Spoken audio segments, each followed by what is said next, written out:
குழுவிற்கும் சிங்கள போர்க்குழுவிற்கும் போர் நடக்கிறது. போரிலிருந்து சிங்களர்கள் வீரர்கள் பிடித்து வரப்படுகிறார்கள். பிடித்து வரப்பட்ட அந்த சிங்கள வீரர்கள் அழைத்து வைக்கப்படுகிறார்கள் கைதியாக. பேச்சுவார்த்தை நடந்து கொண்டிருக்கின்றது.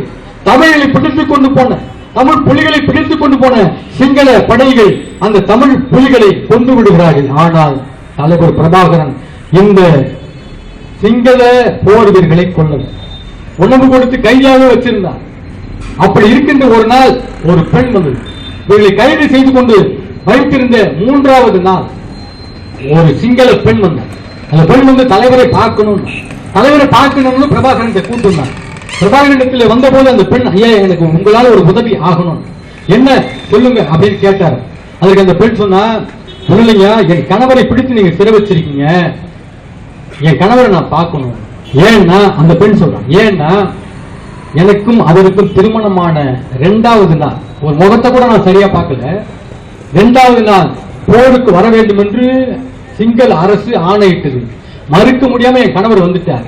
அப்ப போர் நடந்துகிட்டு இருக்கும்போது அவரை நீங்க கைது பண்ணி கூட்டிட்டு வந்துட்டீங்க. நானும் என் கணவரும் திருமணம் ஆகிய இந்த 3 நாட்கள்ல சந்திச்சு பேசவே இல்லை.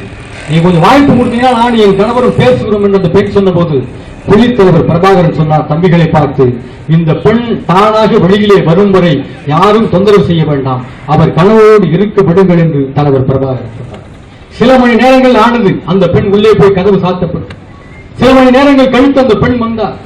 தலையெல்லாம் கலைஞர்களை சரி செய்து கொண்டு அந்த பெண் அந்த புலித்தலைவரத்தில் வந்து சொன்னா, ரொம்ப நன்றி, நான் வருகிறேன் என்று.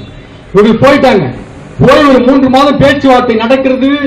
ஆனா முடிவுக்கு வரல. 3 மாதம் ஆன பிறகு